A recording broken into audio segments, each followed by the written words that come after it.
Dia ankafaliana indray no hitsidiana ny tokantrantsika tsirairay avy amin'izao fotoana izao faly miarabantsika rehetra ary manasa antsika ihany koa izahay anaraka ny fandarana ilay fitaolaka hatramin'ny farany hoan'ny androany dia i Andry Lalaina no hiaraka hanolotra ny fandarana amiko. Miaraba ny Andry Lalaina. Miaraba ny Sonia dia miarabantsika rehetra na tokantrano ihany koa manasa antsika anaraka ny fandarana hatramin'ny farany fa lohahevitra mahaliana be no iarahantsika androany.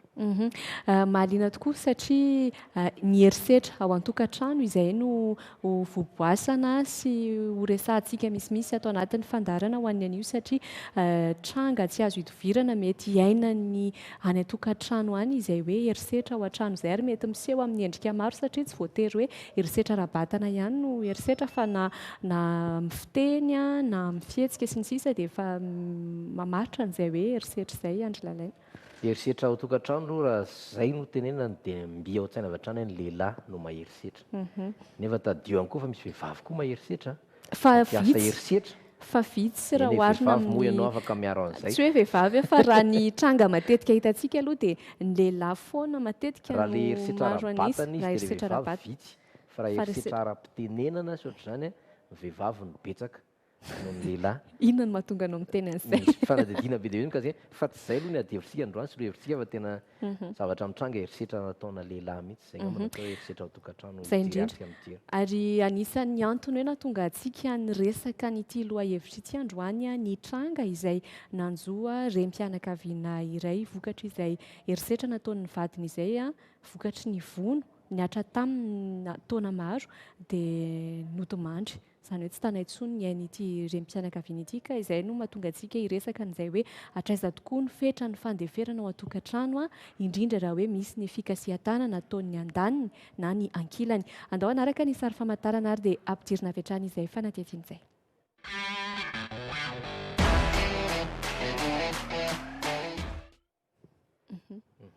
Fanadihadiana tanterahany miaro sorojravaka izy ity fanadihadiana araka ny volazan'ny Sonia teo dia herisetra ataona raim-pianakaviana amin'ny renim-pianakaviana izay ny afara tamin'ny fahatesan'ny ilay vehivavy mihitsy moa. Ity vehivavy ity izay efa imbetsaka no tenenin'ny zanany hoe ndao hiala ny tokantrano fa mafy ny ara miatra sy manjoa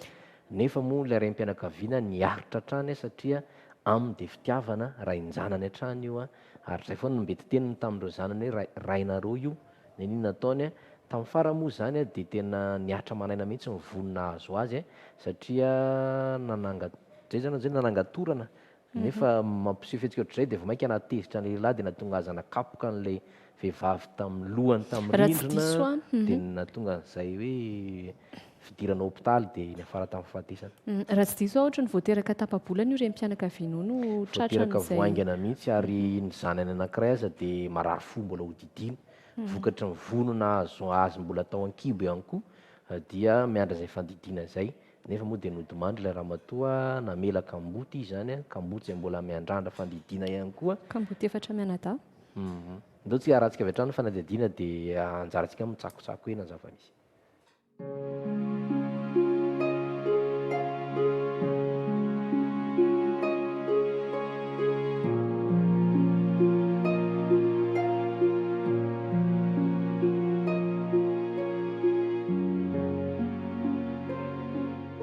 Resabola izay no nitarika ady teo amina mpivady iray tao amin'ny fokontany Kimanga Ambositra ny takarivany alatsinainy 5 oktobra. Mamo le rangahy tamin'ny fotoana io. Nanomboka tamin'ny 7 sasany hariva teo ny fifamaliana ary rehefa nigadona ny tamin'ny 3 ora maraina nietsika krizy ilay renim-pianakaviana. Adin'ny mpivady ny afara tamin'ny vono sy fikasihan-tanana. Tonga dia nijery izy dia rehefa nijery izy dia krizy matsipitsipi ny tongotra sy ny tanany dia miakatra ny masony dia rehefa mba mihina rano siramamy sy ihany izy dia mba eo fa isy ny krizy be izay nefatra ny sesy isaky ny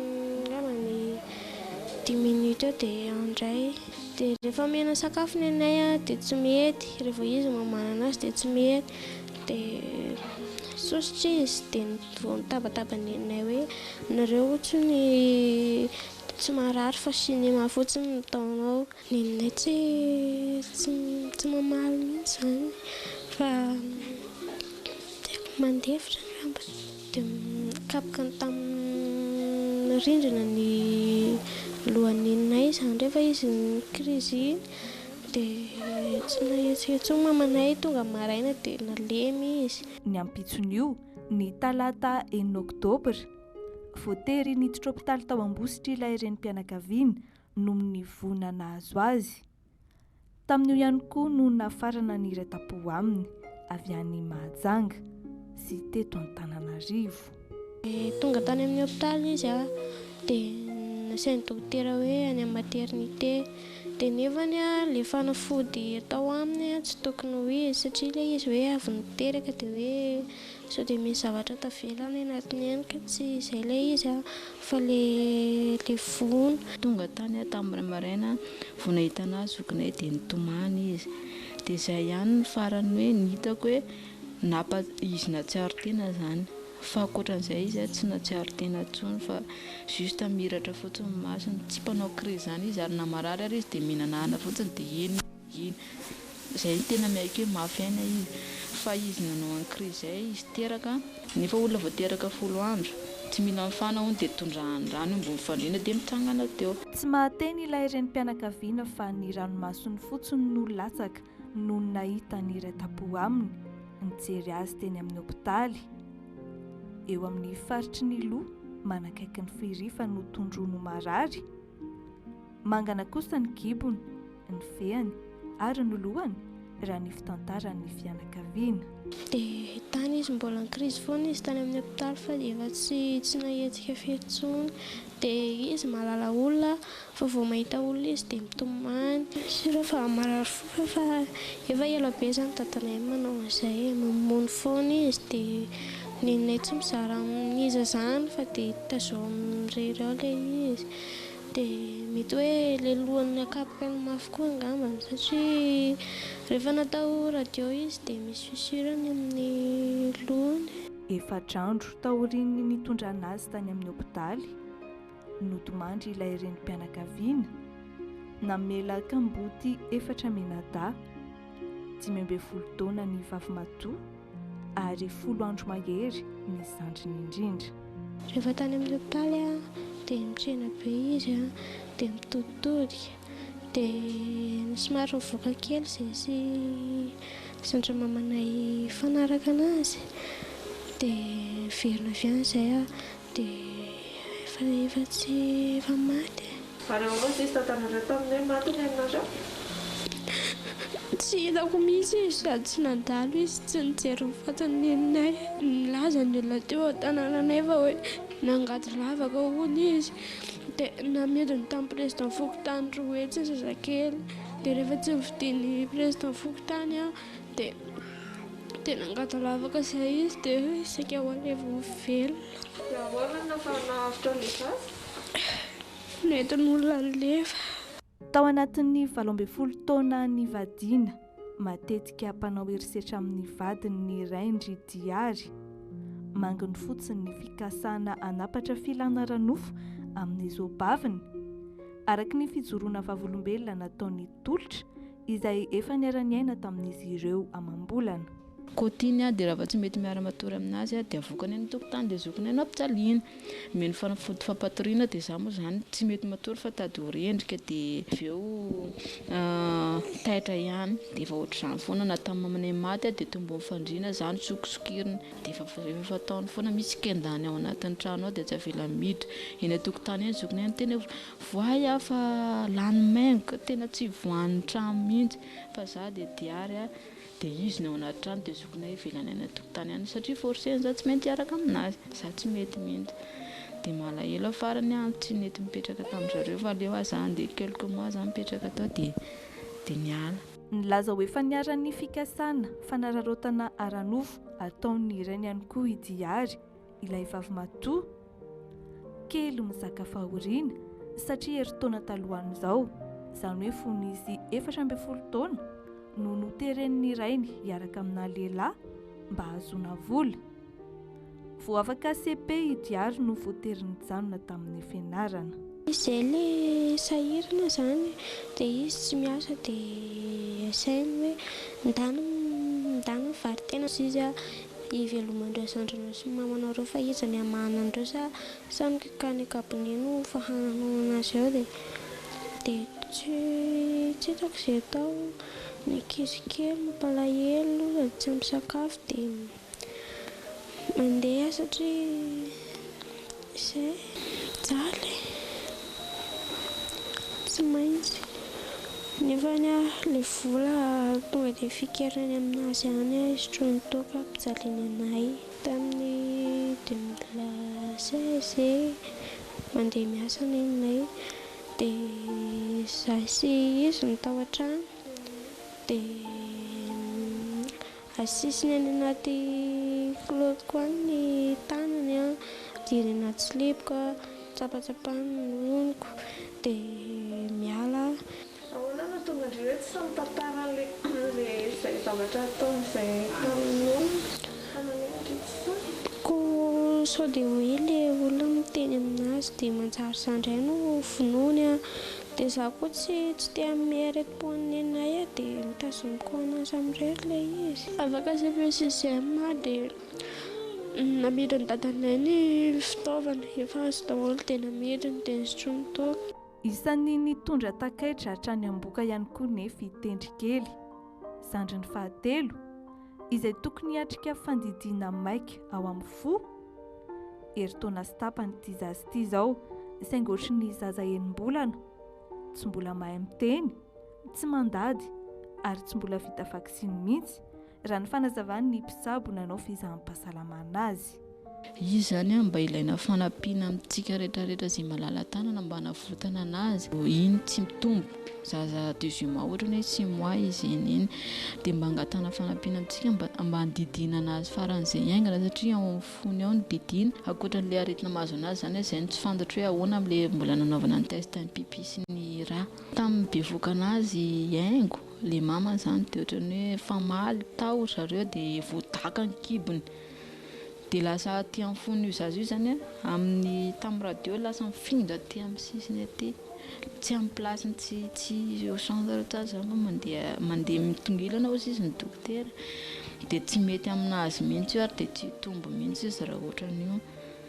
dia izao izy sady mbola tsisy nivy izy iny nefa ny efa 18 mois. Manoloana ny herisetra ny afara tamin'ny famoizana ny ainy ilay renim-pianakaviana nametraka fitoriana ny havany ka no tanana amponja vonjomaika mandritra ny 17 volan'ilay rangahy araka ny didina avoaka ny fitsarana tany Ambositra.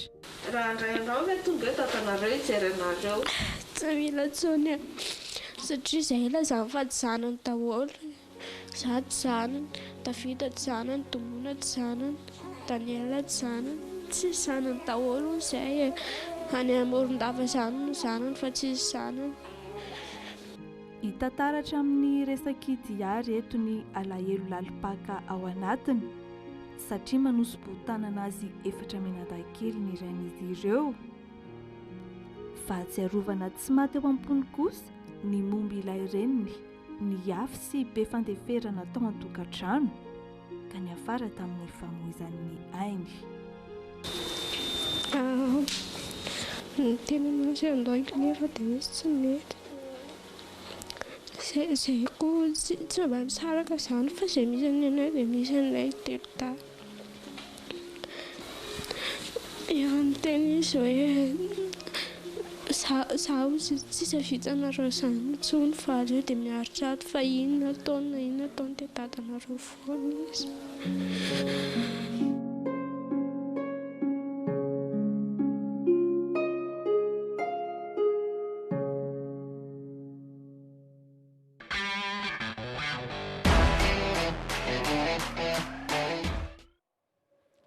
Zay mahakasika ny tantara iny mety nampetsi-po antsika ny tokantrano mety misy koa mitranga toy iny efa niatra taminao io renim-pianakaviana izay mijery io na niatra tamin'ny olona fantatrao sy ny olona akaiky anao dia fantaro aloha ety am-piandohana fa misy ny lalàna mifeha sy manasazy ny zavatra toy ireny azonao atao tsara manantona tompona andraikitra rehefa tena hoe mitranga ny herisetra marina fa tokantrano fiafiana vady tiana sy ohatr'izany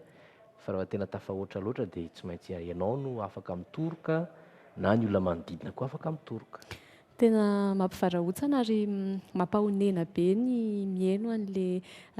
tantarany diary ny zavatra niainan'izy ireo satria zany zao izy no tena hoe vavolombelona natromaso ny fahoriana ny anjady tamin'ny reniny sy izy efa mianaka kely tao an-tokantrano vokatra izay hoe herisetra sy vono nataony rain'izy ireo izay. Ianao moa miteny hoe misy tompon'andraikitra azo anatonana sy ny sisa fa raha nanaraka ny fanadihadiana teo tsika dia hoe nahiditra ponja vonjimaika ilay ray mpianakaviana zany hoe nalefa any aloha fa mbola tsy fantatra izay mety ho toy ny raharaha. Matetika nefany rehefa tonga eny amin'ny fitsarana izay ka raha mahitahita na mandeha nitsolotra sy ny sisa tsy mandeha araka ny tokony ho izy intsony ny fitsarana dia manomboka eo ny hoe tapidalakale ny olona satria izy atsony ary zany no ianteherany hiaro azy. Fa ny zava-misy aloha hatreto raha vao tsy fantatro raha vao mivoaka ny amin'ny tambazotra tserasera ny tantara toy ireny dia zary to vavolombelona avokoa tsika rehetra manaraka an'iny ary anisany misintona ny lakolosy raha sendra misy zavatra mifanohitra amin'ny lalàna no mipoitra tampoka eo amin'ny manoloana ny fanasaziana an'ilay raim-pianakaviana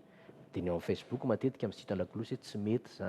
zany ary tsy maintsy isy tompon'andraikitra izay tsara marihana treto averimberina ihany fa efa nanolo tena ololarana amin'ity ady amin'ny herisetra ho an'ankizy vasy vehivavy ity ny vadin'ny filoham-pirenena Mialy Rajoely ary izy minoko fa efa manaraka akaiky ny toe-draharaha toy ireny. Raha nanaraka an'ilay fanadihadiana teo tsika dia anisany nazavainy teo ihany koa ny hoe fa nisy fikasana tao amin'ilay rainy niteraka azy mihitsy zany hoe saika hoe nisy filan-dratsy ny tsiry zany saika hanolana an'ilay zanany vavy ary ilay rahavaviny maty ihany koa moa zany efa hoe nanaovany an'izay fihetsika ratsy izay. Tato ato tena nirongatra izay tsy izy tokoa izay resaka fanolanana izay ary anentanana foana ny tompon'andraikitra moa zany fa ho an'ny androany moa zany loha hevitra ho resantsika dia izay hoe herisetra ho atokantrano izay misy mazava ho azy ny vahiny izay hiresadresaka amintsika aneho ny heviny ary hitondra ihany koa ny fomba fijeriny mahakasika izany renim-pianakaviana izy ity sady styliste ihany koa andao arahana ny sary famantarana ary dia ho ampidiritsika ny vahiny.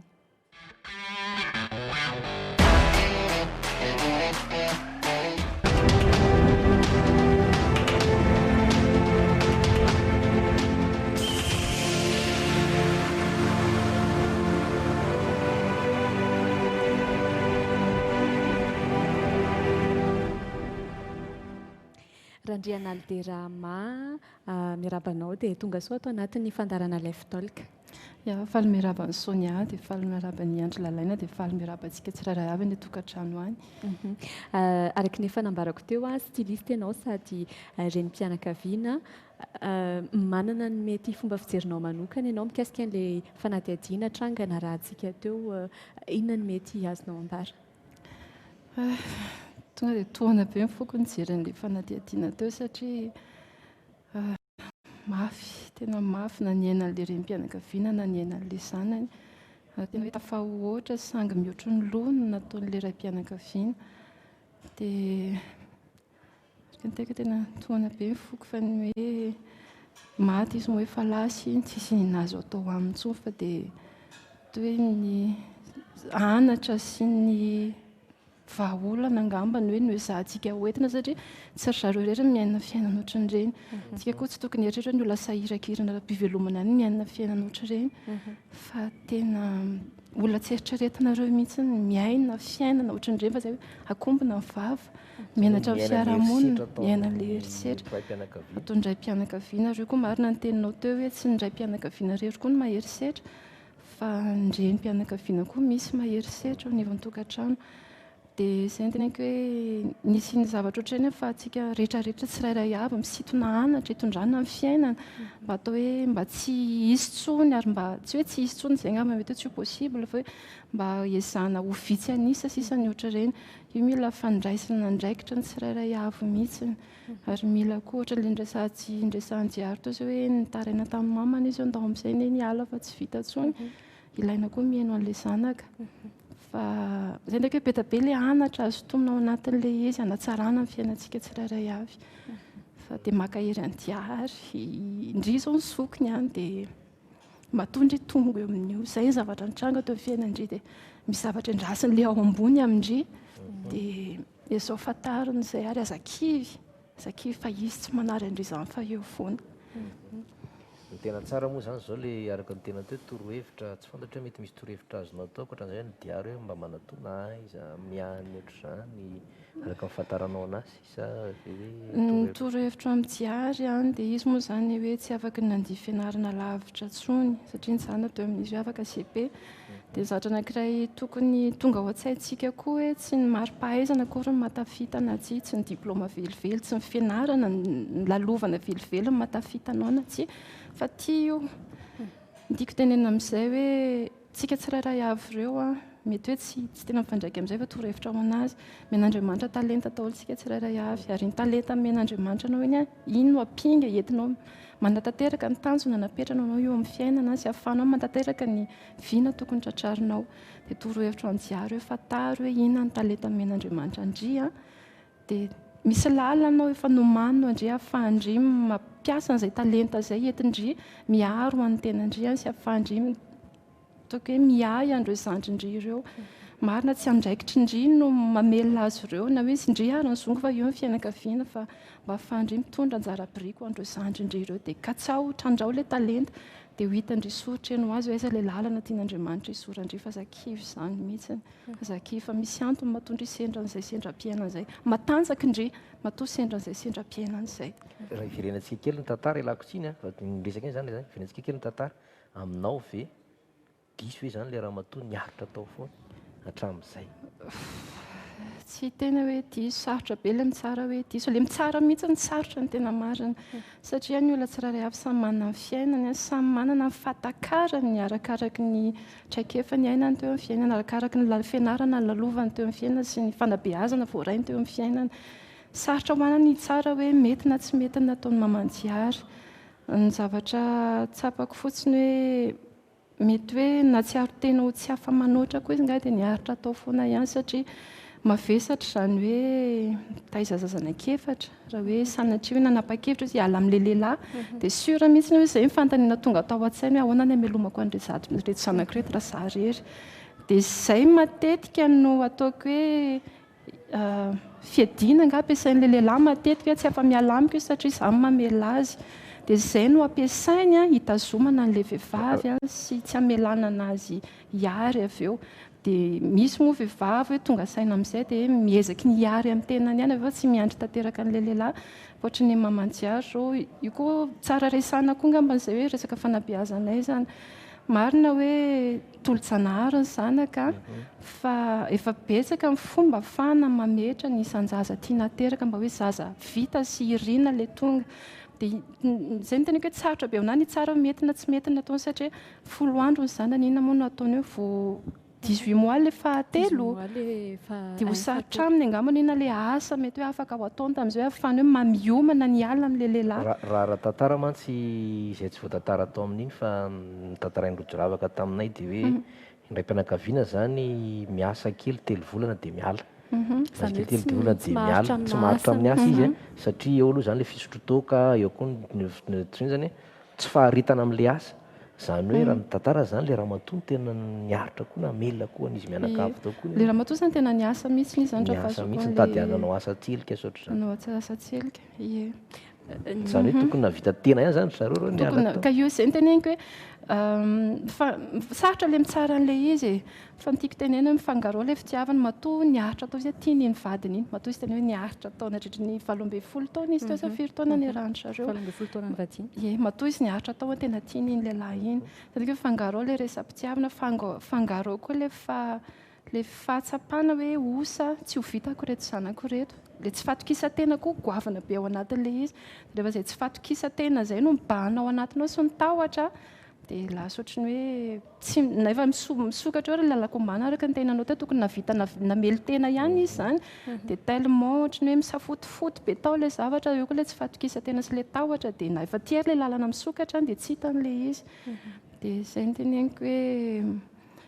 sarotra ao anahy le tsara anazy efa atao hoe izay aloha zany atao hoe ny anjara sy lahatra ny ilan'ny lalovany a dia izay le izy fa atsika rehetrarehetra misintona anatra ny zavatra oatra ireny. Ny tanisa teboka maromaro moa ianao teo hoe ny antony mety nahatonga azy niafy tao anatiny izay tokantrano izay na dia tena hoe fahoriana sy fijaliana tanteraka aza ny ainany tao fa mety azo heverina ho antony ihany koa ve le anisan'ny kolotsaintsika malagasy mantsy ny hoe mahamenatra izany vehivavy misarabady miala ny tokantrano sy ny sisa izany mety ho isan'ny antony ihany koa hoe izay. Ie, mino mihitsy ny afa isan'ny antony izay ary manokatra farangososina angamba ny tenenako anazy hoe amin'izay zavatra anankiray izay resaka fiarahamonina sy fianakaviana isariaka kely ny saintsika raha manjinika tsika amin'izao ny ankamaroan'ny olona miditra amin'ny sehatry ny fisoratam-panambadiana ny resahako dia eo aloha hoe le fankatsihy izy roa iny ka anankiray iny eo koa ny anankiray hoe tsy fidy no anay ny roso tamin'ilay fisoratam-panambadiana satria maniny nanandrakandrina dia bevoka ilay vehivavy dia eo tena eo aloha tonga dia miteny mihitsy hoe raha izay ka misy ny anankiroa aminareo any atokantrano tonga dia miteny hoe ajanony aza miditra soratam-panambadiana ny tenenako an'izay dia satria ilay fanambadiana ady mifoto tenio tsy mora ny fanambadiana ka raha ohatra ka hoe noho izay anton'izay hoe bevoka ianao dia hoe menatra ny fianakaviana matetika moa zafady amin'ilay teniko matetika ny ray aman-dreny mampirisika an'izay hoe menatra olo izay efa ataovy ny rarahanareo ny andray aman-dreny hoe vitany foana ny azy efa le zanaka sy le zavikely ho avy rehefa avy eo manahoana ny fiainan'ireo dia izay ny teneniko hoe ilay fiarahamonina samy afaka miteny ny rehetrarehetra fa ny tokony tonga sainao tsainy tsirairay avokoa hoe ianao rery ny tompona andraikitra amin'ny fiainanao misy dikany be izay teniko anankiray izay ianao rery ny tompona andraikitra amin'ny fiainanao natao hajaina ny ray aman-dreny natao mena voninahitra ny ray aman-dreny fa kosa tsy natao hanaovanao sorona ny tenanao hamezana voninahitra anazy dia iverena kely le teny Sonia teo hoe mety misy resaka hoe henatra ny fiarahamonina ve izay misy satria ny taizana antsika malagasy hoe tsy azo atao manasa lamba maloto eo amin'ny fiarahamonina tsy azo atao ny misaram-panambadiana fa araka ny teneniko teo ny fiainana taloha tsy mitovy amin'ny fiainana ankehitriny intsony dia ankoatr'izay koa tsika tsy averika ilay teniko teo ianao ny tompona andraikitra amin'ny fiainanao fa tsy ny fiarahamonina raha ohatra ianao izao manao fanasana mariazy na tsara takininy areo tsy maintsy mitakianina foana ny olona ianao misy ary miditra trosa mihitsy nanaovana ilay fanambadiana ianao no sahirana rehefa avy eo fa tsy ilay olana sainao tamin'ny rarahanao mihitsy hitenenako ny olona tsy maintsy hiteny foana fa fiainanao io ianao ny tompony fanapahan-kevitra amin'ny fiainanao fa tsy mivavan'olona manodidina anao mihitsy dia fa nentiny mamany diary nodimandry moa izany tsy ambara telo rehetra atao tokantrano ankoatra ny hitany diary sy ny tantarainy fa manitikitsika azy zany ny hoe azo heverina ve efa nisy fotoana ihany ilay rangahy niova na hoe ny tena niaretan'ilay raha matoto akoa ohatra hoe mba niady mafy mihitsy mba hoe mba hanova n'ilay vadiny ao anatin'ilay fitiavana izay mety misy trangan'izay zao ny tokantrano mety misy mihevitra mihitsy na aloha tena iaretako ato fa za mino fa tsy maintsy iovy vadiko izy ohatr'izany ahoana ny fahitanao an'izay za moa tsy tantara be ny fiainako eto fa atao efa tsika tsy raha rehefa samy manana olona amin'ny tokantrano za koa nandalo olana sy sedra goavana be teo anivon'ny tokantrano ataoko hoe nindrisy moa fa atao hoe 12 taona izay niaraka 10 taona vadiana atao anatin'izay 12 taona izay dia indrisy fa tena hoe nilanitra tamin'izay fanapahan-kevitra izay amin'ny farany okizay fa tsy mety tsony mihitsy n'ilay izy 10 taona atao aorianany vadianay dia marina be izay teninao izay hoe eo ilay fanantenanay hoe hiova satria misy taona izy miova dia avy indray nefa ny eo ihany miverina dia nandritra ny ataoko hoe izay sedra marobe ny diavinay izay dia nisy taona mihitsy ny nanantona an'ireny centre ohatrany hoe tabita ny natoniko tamin'izay tabita fantatritsika miaro ny zon'ny vehivavy sy ny ankizy izy any FJKM misy io dia tao nanazavain'ilay mpikarakara sy mpandray tanana atao mihitsy hoe io izy misy terme amin'ny teny frantsay moa fa tsy haiko mandika anazy amin'ny teny gasy hoe narcissika dia hoe ny olona atao hoe narcissika zany misy problème atao amin'ny lohany tsy teny hoe adala fa tsika tsy rehefa samy manan-klema fa nireo olona narcissika ireo zany misy olana mihitsy ny ao anatiny dia fomba nehoany an'izay olana ao anatin'izay ilay herisetra ataony atsy ivelany dia ireo olona ireo izy misy an'izay sikla izay mihitsy hoe manampitamby be izy dia avy eo manomboka manao ilay atao hoe adalany izy ilay herisetra teneniko io dia avy eo izy miova dia izy ilay miova iny ianao mieritreritra hoe tena hiova tokoa izy dia ianao ilay vehivavy zany na ilay hoe hiaran'ilay herisetra eo manantena dia miezaka ny hoe mbola manarina ihany dia nefa miverina indray ilay izy hoe tena hoe cycle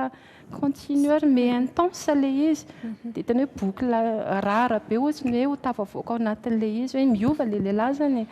dia marina izay tenao izay hoe ao ilay fanantenana dia noho ilay fisian'ilay fitiavana dia misy foana ny fanantenana ka izay mihitsy dia misy foana ilay fanantenana hoe fanantenanao tao anatin'izany tantaram-piainana zany mbola io ty olona ty satria izy tiako tena izay satria izy tiako a araka ny teneniko teo hoe misy andro matoa ilay olona manao herisetra tsy misy mihitsy hoe olona nateraka tonga dia olona maherisetra iny fa misy fiainana nalovany be da be tao natonga nazo lasa ohatran'iny vokatry ny fiainana ny ainany natonga nazo lasa ohatran'iny tiako tenenina amin'izay hoe tsy ara-tsi-panahy ilay izy tsy dia ara-tsi-panahy loatra fa aretina aretina mikika ao anatiny ilay izy tsy voatsabo dia izay no natonga an'ilay hoe herisetra no fisehoan'ilay izy avy eo aty afara dia ataoko hoe ho anahy manokana angambany hoe izay ilay izy satria no fitiavako anazy dia te hanarina anazy hisintona anazy hivoaka foana mifampiresaka mihitsy nareo zany hoe izao manjoa anahy dia fimbetsaka izany fa bon fa ohatra nanao izay vitany koa izy ny alana tao amin'ilay izy fa tsy tafavoaka izy tsy nananeritreritra tsy manapaka mafa tsy nananeritreritra ve hoe andeha hanantona mpitsabo manam-pahaizana manokana ahafahany mandresy an'izay toetra ny narsisika izay efa nanantona psychologue mihitsy izay psychologue de couple fa ny narsisika zany izy zay teneko aminareo hoe zareo tsy adala fa olona tena intelligent be ny narsisika satria manipulateur ary zareo dia izy le manipulateur zatra tsy olona intelligent tsy afaka manipuler dia tena nandeha psychologue izay dia zao mihitsy moa nyteneny anavy hoe après 3 séances izy nakany amin'ilay psychologue dia zao mihitsy sady nanany ihany izy nomeny za nalahelo be tamin'izay ozy izy zandray ozy nanasitrana ny sain'ilay psychologue izany hoe nandamina resaka be izy tany mba ho convaincu ilay psychologue tena niova ilay rangahy dia niteny avy ilay psychologue sy ao samanaraka zanakany hoe tsy ilaina makaty intsony nareo fa milamina ny anareo izy pour dire hoe bon besaka niezaka natao fa izay ao anaty na izy ary ao nazo lazaina ao anaty prison ilay olona manao an'io herisetra io dia na izy koa ary miezaka mitady lalany dia izay mahatonga anazy hoe miova kely indraindray satria na izy koa ary fantany hoe tsy mety ilay ataony dia miezaka miova izy fa raha vao tsy misy fanampiana adéquat angamba ny tena hoe mifanentana amin'izay filany vonjy izay dia tsy tafavoaka mihitsy izy dia hoe ilay mipetraka hoe anjaran'ilay olona manolo-tanana sy ilay olona manodidina anazy ilay vady ohatra resaka io no mahatsapa tena amin'izay hoe rehefa tena tsy mety intsony ka tena hoe mamotika anao tanteraka sy hoe alavo ny ainao dia mahaiza mahatsapa hoe fotoana amin'izay zao aoka izay tsy izy intsony raha ny fanazavany mateo 10 taona ny vadina 11 taona ny arany nareo taiza ho aiza tao anatin'le degré zany degré an'le vony sy fikasihan-tanana nahatsapanao hoe tena aoka izay hoe tena tapahako hatreo fa tsy vitako intsony tsy haiko ahoana ny tena izy ny amin'ny maritra an'ilay izy hoe degré hatraiza fa za ry te haningina fanontany amin'izay hoe nisy vono mihitsy nga nisy vono sy fikasihan-tanana ankoatr'izay mihitsy nisy fotoana tena nisy vono dia tiako ohatrany hoe te hanokatra farangosinana anankiray momba n'io hoe matetika tsy ohatrany hoe efa zavatra lamina efa napetraka ny fiarahamonina ilay izy zany efa trany efa tany aloha be tany hoe d'ailleurs ny terme an'ilay hoe mariage mari no foto-teny amin'ilay izy lehilahy tena dikan'ny mariage zany ohatrany hoe afindra n'ilay ray mpianakavianany amin'ilay lehilahy io ny fikolokoloana sy mifahefana amin'ilay zanam-bavy dia efa izay dia ohatrany hoe misy karazana lavaritra sy vao mipetraka ao anatin'izay ohatrany hoe fomba fisainana mipetraka ao anatin'izay hoe lasa ilay vehivavy zany izy zany tsy lasa ohatrany hoe soumise foana izy zany avy eo teo amin'ny fianakaviana ray aman-dreny dia avy eo any amin'ny tokantranony dia ilay lehilahy io avy eo no manana fahefana aminy dia ohatrany hoe déjà efa lasa ohatrany soumise izy zany de 1 dia de 2 lasa ohatrany hoe ilay lehilahy no natao hamelona anazy fa tsy ilay ray aman-dreny intsony tsy ilay ray aman-dreny intsony dia araka ny teneniko teo hoe ny fiainana taloha sy ny ankehitriny tsy mitovy intsony dia zavatra ohatrany hoe tsikariko mahatonga n'ilay herisetra be atsy afara vao mime intense sy mibetsika satria tsy zakan'ilay lehilahy intsony ilay hoe mamelona n'ilay tokantrano fa tellement mavesatra ilay fiainana dia nefany eo mipetraka indray ilay fiarahamonina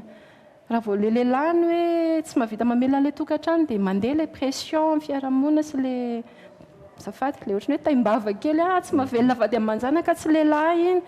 dia zay ny teneniko hoe zay dia efa miteraka maletra ao amin'ilay lehilahy zay dia efa miteraka pression ho anazy dia mipoka izy avy eo dia ny mitokantrano izy mamely fa tsy any amin'ny fiarahamonina dia izany rehetrarehetra izany ataontsika hoe mitarika an'ilay izy dia iverenako ilay resaka teo hoe karazana ahoana ny amafiny zay mo izy hoe natonganao hoe tapa-kevitra hoe tena hiala fa tsy haritra ntsonona dia hoe fiafinarany tokantrano dia iverenako ilay fanontaniany andro lalana teo hoe nisy herisetra fikasihan-tanana ve dia tamin'izay bevoka an'ilay zanako voalohany avy eo nanomboka teo izy nikasy tanana satria les pression hoe hamelona amin'izay zany izao dia izay no teneniko hoe mila fiovam-pijery koa tsika fiarahamonina ary nareo lehilahy indrindraindrindra hoe raha ohatra nareo hoe mana problema tsapanareo hoe tsy vitanareo ilay tokantrano avy aloha ilay vadinareo hiasa ny ankamaroany vehivavy amin'izao nefa betsaka nandihy fianarana araka ny teneniko hoe tsy ny diplôma mahatafita fa tia io fa avy aloha ilay vehivavy hanampy anareo hitady vola hamelomana an'ilay tokantrano fazafezinareo rery ilay izy satria izay ilay teneniko hoe mipetraka ilay narsisika amin'ny fomba hifehezana ilay vehivavy ilay vola tsy avelako miasa eto dia za mamelona anazy dia amin'izay tsy afaka makaiza fa eo amiko eo foana dia izay ilay hoe nisy fikasihan-tanana avy eo taoriana fa izy aloha avy eo nikasy tanana izy dia avy eo izy nivoady izy avy eo za tsy hikasy tanana intsony dia effectivement tsy nikasy tanana intsony izy avy eo tatsy ariana fa kosa ilay violence morale ilay ndresanao tany amin'ny voalohany iny tena mamotika iny ary iny tsy tonga saina amin'iny tsika fiarahamonina matetika iny atsika hoe ilay mangana no hoe marary non tsy iny tena marary iny fa ilay mamotika amin'ny mahaenao anao mihitsiny dia amin'izay anao tsy afaka makaiza intsony amin'ny alalan'ny teny io amin'ny alalan'ny teny io dia iny ny tena mamotika fa tsika tsy tonga saina dia izao zao ny fitsarahana sy ny lalàna malagasy vao ohatrany hoe manome lanja kokoa ilay violence morale ny tenenana anazy fa dray basé foana violence physique ihany dia violence eo nivon'ny fanambadiana fa non tsy ihany ilay izy fa iny violence morale iny tena mamono anao tsy kelikely isan'andro iny dia izay zao nahazo mamanjiaro teo farany izy tena hoe lavilefina tanteraka tsy hitantsony dia tsy afaka makaiza ntsony tsika sao dia miaritra eto dadanareo foana iny dia fa ny ianao zany ilay eny tonga dia mihitsy mantany hoe ohatrany ahoana ilay fomba firesaka nandona mafy ianao angamba zay nazo lazana anazy be da be raha azo tantaraina lanatsiny aonao ny tena zany ohatrany hoe hiditra anakely ndraiky entre parenthèse kely hoe tsy haiko hoe ilay fiarahamonina nametraka an'izay hoe ny lehilahy tokony ho zao ny lehilahy tokony ho zao ny lehilahy tokony ho zao izay ve ohatrany hoe lasa nitarika complexe de supériorité ho an'ny lehilahy par rapport amin'ny vehivavy dia izay ve mahatonga vehivavy miady zo foana chaque fois satria ohatra hoe napetraka hoe vehivavy tsy maintsy soumise par rapport amin'ny lehilahy nefa ny teny kely eto hoe anaty baiboly misy mihitsy hoe ny foronina ny raha vehivavy satria hita hoe tsy mety raha irery raha lehilahy tsy hoe za aloha effectivement za féministe amin'ny fomba fijeriko fa ohatry ny fitenenana zay hoe le lehilahy no manana tsy fahampiana dia nila nampiana an'ilay vehivavy fa tsisy fitenena mihitsy hoe ilay vehivavy ny tsy ampy ka nampiana an'ilay lehilahy tiako tenena amin'izay hoe fomba fijeriko izay ça n'engage que moi hoe za mahatsapy hoe ny vehivavy matanjaka ara-tsaina kokoa sy manana faculté betsaka kokoa noho ny lehilahy fa mety hoe ndresaka physiquement mety hoe manana tombonareo lehilahy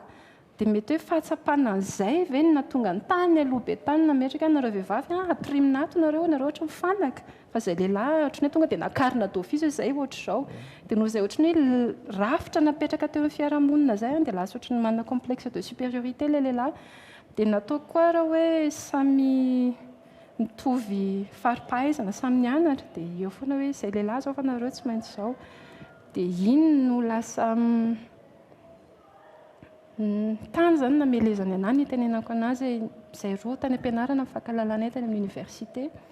dia araka ny teniko teo efa nanana olana izy nandritra ny fahazazany iray manontolo na tonga anazy nanana olana tamin'izany izy dia efa tsinjika hoe manana olana dia ny anazy ity fisotroana efa mpianatra izy dia efa mpisotro tamin'izany dia tsy haiko hoe ny fahitana hoe olona izy olona exceptionnel izy c'était vraiment une personne tena intelligent tena olona mahay izy dia hoe ilay fahitana anazy ohatrany hoe olona manana faculté ambony ohatrany hoe efa tafaroboka tany anaty alcool ohatrany hoe izay nga manasarika be ana taminy hoe mila mitondra ny anjara briko mba nafotana an'ity olona ity dia tena fanampy be zay rotany ampianarany fatany hoe tsy tena mahay noho izy fa tao amin'ny klasiny hatramin'izay dia j'étais za foana no isan'ny voalohany tao ampianarany tenenako hoe raha resaka fahaizana mety hoe nahay kokoa noho za noho izy dia tsy haiko hoe zay ve niteraka le complexe dia taty aoriana fa hoe za tsy navela niasa tsony na fa navita fianarana ary dia mandeha ilay fabadibadony anao le nanontany teo hoe inona ny tena hoe teny marary ny teneny hoe ianao zéro izay misy le terme ianao zéro tsisy dikany anao satria ianao tsy mianatra tsy miasa dia izay ny tenenako hoe le vola ho andreo lehilahy ireo aminy ilay fitaovana enti ny fehezana le vehivavy misy zay le misy maletra ao aminy misy tsy fatokisa-tena ao aminy misy tsy fahampiana ao aminy dia any izy no mitady moyen d'oppression sy moyen de possession nefa averiko teo olombelona ane ianao fa tsy fanany ane dia io koa ohatrany hoe point critique soulevena hoe ny fisoratam-panambadiana tsy midika velively hoe fanananao iny vadinao iny nareo zanaka naterako ireo raha tsy fanananao ireo pour dire hoe tsy na aucun droit de possession amin'iny olona iny fa olombelona manana saina sy fanahy iny ka mendrika nomena fahafana mba hiaina fiainana koa sy hivelatra amin'ny fiainany dia nefa n'le lehilahy tsy haiko zay hoe vokatry le complexe de supériorité napetraka le fiarahamonina tany amboloany hatramin'izay ve dia lasa source na problème le izy avy eo aty afara dia le vehivavy à chaque fois rehefa mitendry hoe midongo ny zoandray ny vehivavy zay le izy fa misy zavatra maro be mila lamina ao anatin'io mba hirindra tsara le izy ianao moa zany tonga tamin'ilay fanapa-kevitra tanteraka tena hoe janonatra eo ianao koa ve zany zao manosy-kevitra satria be dia be mijery atsika mety miakina an'izay manosy-kevitra n'ilay olona ve hoe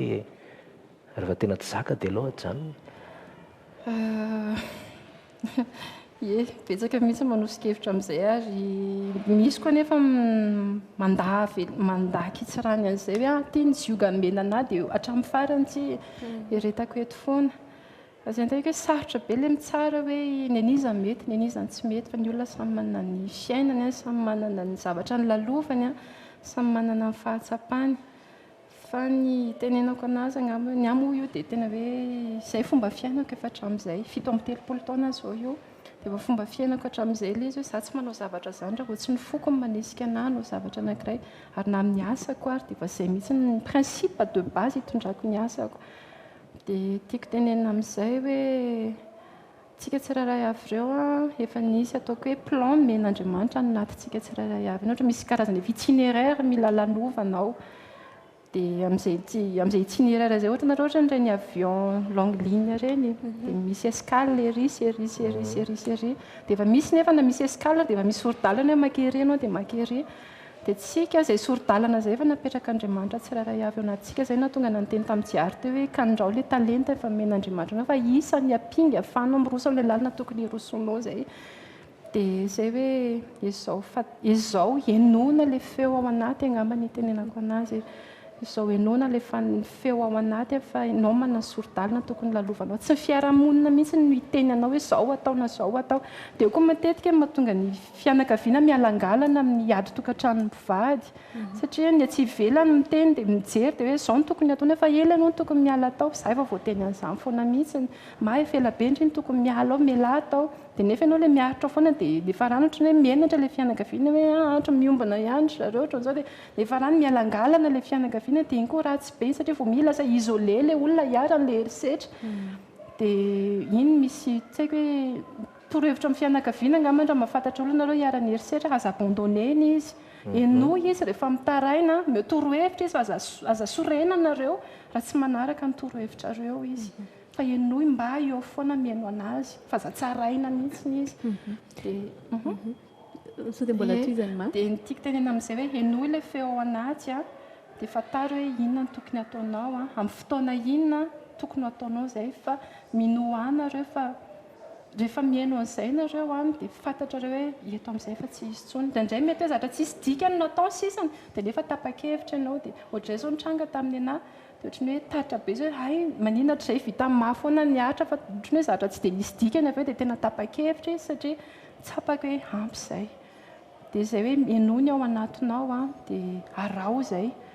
dia nanankiray koa torohevitra hoe atao foana izay maximum eo amin'ny fiainana zay mahatonga ana amin'teny arao le ao am-ponao rehefa ohatra manaraka ny fonaonao dia passionné amin'iny ianao dia manao zay maximum anao foana dia rehefa manao zay maximum anao anao dia mahaiza koa manaiky ny réalité misy zavatra tsy ho voacontrôlenao mihitsiny eo ary izany fantatritsika izany hoe fiainantsika rehetrarehetra dia rehefa tsy voacontrôlenao zavatra anankiray dia aza miasa saina amin'iny fantary fotsiny tokony ataonao fa aza miaritra trèfle be io fotsiny dia fantary izay rehetrarehetra izay dia anao ihany tompompana-pa-kevitra hoe okizay. Imamo teo nanazava hoe ny fianakaviana tokony tsy ahoana moa izany hoe hiala ao anatiny le tsy hamela ho irery an'ilay tokantrano izany hoe miaina ao anatiny izay herisetra izay fa anisan'ny tsy azontsika hitovirana ihany koa ny hoe misy fomba fitenitsika izay ny hoe tokantrano tsy ahaka. Manahoana indray ny fisehoan'izay satria matetika tokoa ary tena zava-misy ny hoe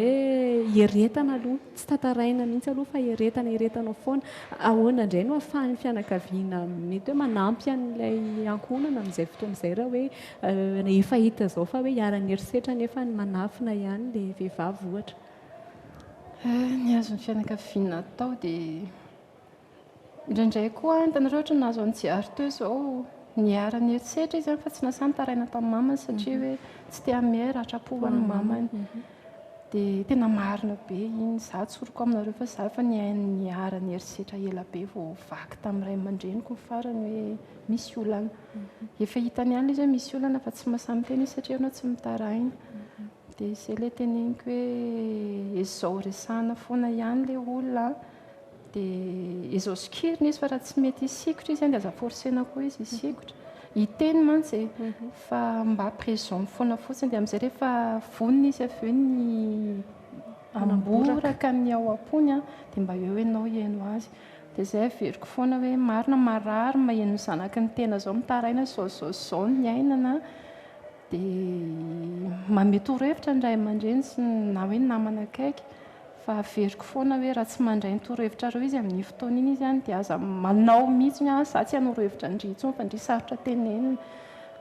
fiainana eo izy manana fahatsapahany izay tokony lalana izorany raha miainy ao anatiny izy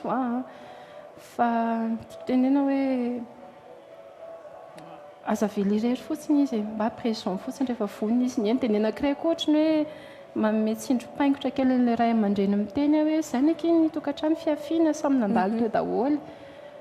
samy nandalo teo daholo fa samy manana ny zakany zakanao mety tsy zakako marary anao mety tsy marary anahy dia tiako tenena amin'izay hoe aza raisina hoe tiany matoa tia mivadiako dia tiany anjarako amiko izany resaka anjara izany tsy olona mihitsy tsy hoe ny vadiko no anjarako fa amiko izany anjara izany amiko men'Andriamanitra isan'andro izany tiako tenena amin'izay hoe mety olombelona mety fotoana fankahitanao aman'olona mety asa azonao androany izay dia fanjara izay fa tsy misy mihitsy fijeriko izay hoe olombelona anankiray hoe tia ilay anjaranao hoe mandra-paty ianao dia foana niaraka aminao fa misy antony matony tsiraray avy natao iona misy antony zara izany ho antanina reo nanenina ve maniaraka tamin'ny vadiny many nandritra ny 12 taona non natao hoe nieretako mafy tena hoe nisy taona tsoroko aminareo tena hoe nisy taona tena eritreritra hoe okizay aloha hamono tena natonga nale hoe eritreritra namono tena tamin'izay tsy hoe resaka hoe lâcheté eo koa misy fitsaratsika fiarahamonina koa rehefa amin'ny olona mamono tena hoe dia lâche izy izay non izay ilay izy indraindray ilay olona mieritreritra hoe famonoana tena no solution ho an'ilay zanany sy ilay ray-mpianakaviana misy antony mahatonga tena izay satria ny anazy izay no nieritreretako an'izany tamin'izany hoe izay nga ma-solution mety hoe aloha antsy eo antsony dia amin'izay izy tsy maintsy forcé hoe izy rehetra ny tompona andraikitra n'ilay ankizy dia miatateraka andreo dia tena nisy taona tena saika nanao an'izay fa toka hoe tena mafy ary ilay izy dia bon fa efa nisy fotoana ve ianao nitaraina tamin'ny fianakaviana dia efa nisy fotoana ve toy izay niditra an-tsehatra na ny fianakaviana na ny fianakaviana resaka taminy dia nitondra voka-tsoa ve izay zavatra izay sa hoe vao mainka nitondra vokatra ratsy teo amin'ilay olona efa nisy izay ary matetika izay misy foana tsy maintsy hampiona foana ilay ray aman-dreny rehefa misitaka izay dia miona ny ray aman-dreny ohatra izany avy eo fa araka ny teneniko teo hoe ilay izy aretina ilay izy aretina izay tsy maintsy any amin'ny fakany izay no tsabony voasitrana. Tiako tenena amin'izay hoe izy mihitsy nisy aretina malaitre be tao aminy dia raha vao tsy ilay fanafody ianao zao ohatra sanatria ohatra marary vavony ka tsy fanafody-mbavony no menanao tsy ho sitrana mihitsy ianao. Dia ohatr'izay hoe na misy ary ny fifampidiniana nisy teo amin'ny ray aman-dreny raha tsy ilay fototra ilay aretina mihitsy no sokirana dia tsy ho sitrana mihitsy ilay izy. Dia izay no niainanay izay tena hoe nandritra ny 5 taona tena galère be niezaka nitady vahaolana foana fa bon tsy nety ilay izy dia bon izay manaiky ianao farany tsy afa-po tanteraka tsy mety intsony ilay izy fa ilay izy izany ilay teneniko teo hoe ho anahy amiko tsy nanenenako niaraka tamiko nisy portion tamin'ny fiainako izany izay angamba tiako tenena amin'ilay ohatran'ilay avion longue ligne reny dia misy escale teo hoe nisy portion tamin'ny fiainako ny ila niarahako taminy nazahoako an'ireo zanako tsara tarehy sy tiako be sady endry be ireo dia nafahako koa namefy anahy ohatr'izao niarahako taminy. Maraka ny tenao teo za mpamorona amin'ny sehatry ny lamaody za tsy navelan'ny miasa nandritra ny taona maro fa tena didony ianao hoe bon za tsy maintsy miasa ny farany fa tsy mety intsony ty. Effectivement navelona anay ny asa ny tena hoe navelona anay tena on était dans le confort fa tsapaka hoe tsy mety intsony fa mila miomana hiala aminy amin'izay fa tsy mety intsony izy dia tena nikiry ny asa na tsy navelany ary dia nikiry tamin'ny talenta nananako izay resaka famoronana zaitra io. Dia mafy koa ny lalana lalovana sady namotsitra anazy ianao izany ny galère rery tamin'ilay asanao no ny avy eo fa vita ilay izy satria lasa natanjatsaina tao anatin'ilay 19 taona niarahana taminy. Izay ny teneniko hoe misy antony mahatony ila niaraka taminy. Dia ohatr'izay koa ianao ray aman-dreny io raha miteny hoe samy nandalo fijaliam-panambadiana daholo ny rehetrarehetra fa ery atao io mety nety taminao izay fa mety ny anazy koa misy fetrany hoe hatreto ka hatreto fa tsy hatramin'ny lambana koa dia aza mena tsiny izy avy eo raha tapa-kevitra oaka kosa izay fa aza mena roatsina raha isaram-panambadiana. Dia izay averiko foana hoe fiainanareo ray aman-dreny fiainanareo ray aman-dreny fa ny fiainan'ny ankizy koa manana ny fitondran'ny fiainana izy ka tsy ho voninahitry ny ray aman-dreny mihitsy no anaovany sorona ny tenany. Hotoizantsika ihany ny resadresaka miaraka amin'ny izay mampihetsi-po ny tantaranao ary tsy mora tokoa raha izay hoe taona maro sedrainao ny mafy sy mangidy izay kanefa ny tena hoe mijoro ianao ankehitriny ary azo lazaina hoe anisan'ny nanefy any mahatanteraka izay olana be dia be ny sedrainao izay. Toizana ny resadresaka hoe atao fa izao koa isika dia hanaraka ny faneho-kevitra ireo olona teny an-dalana teny mikasika izay herisetra ao an-tokantrano izay.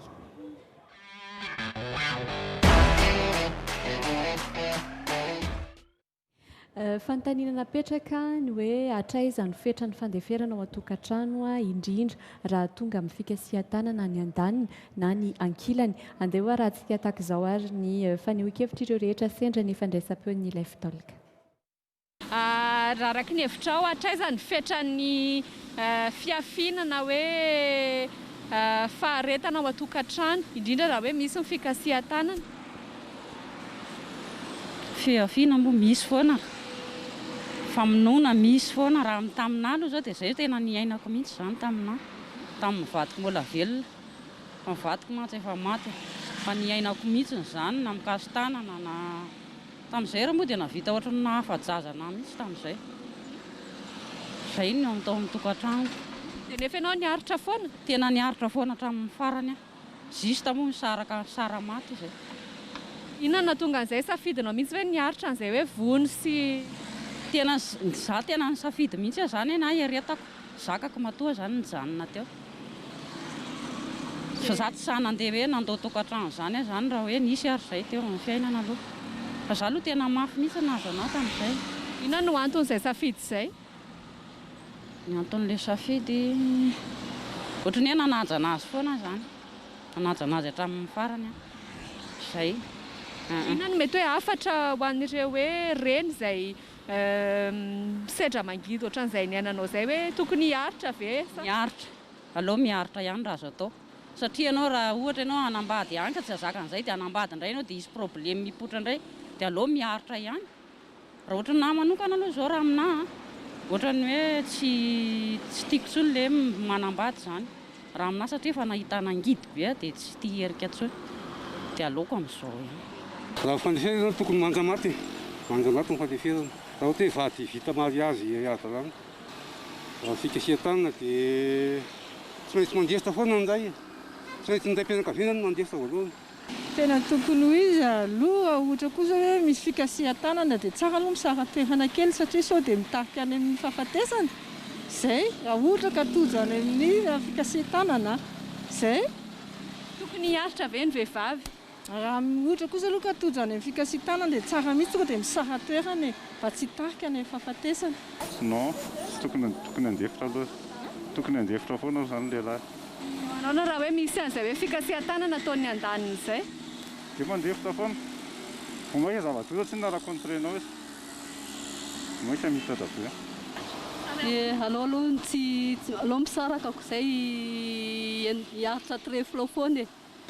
satria mijaly matina vono. Alao misaraka tsisy maratra. Alao misaraka tsisy maratra rehefa tsy zaka fandefera tsy zaka ny ataon'ny akaraitsin'izay zany hoe famono. Famono tsy mety. Amin'ny fitiavana moa dia raha ny fiteny taloha lambana koa aina mifetra dia tady tsy atao mifanenjana fa tsy maintsy mbo misy fandeferana indray na mivoaka any an-tokotany indray dia milamina foana ihany io. Zay aloha no tena izy zay. Dia ny manainga tanana tsy azo atao mihitsy. Fa ty fanaka malemy le olona io atinao io teo ambonin'ny tany makatonga isinao vady. Nenay manko hay natao mariazy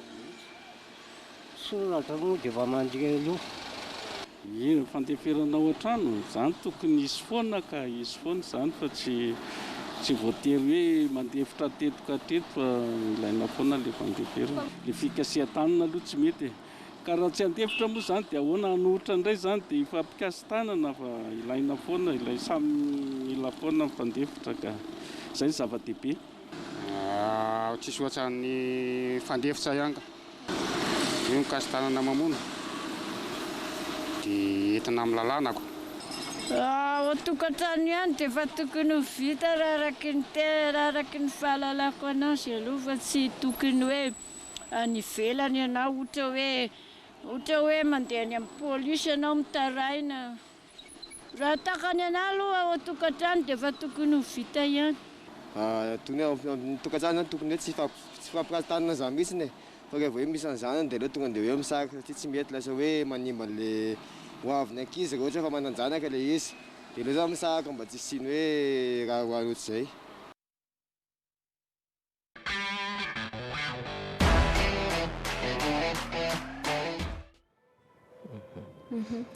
Samy nanany heviny ny olona fa ohatrany voaresaresakintsika ihany fa misy ihany mokevitra aminao ihany koa le aloha tonga dia misafidy an'le tapitra hatreo. Fa miverina kely maro amin'ilay fanontaniana napetratsika tao anatin'ny oianao teo hoe raha ho an'ny mama manokana hatraiza ny fetran'izay hoe fandeferana ao an-tokantrano izay? Ny fetrany ataoko hoe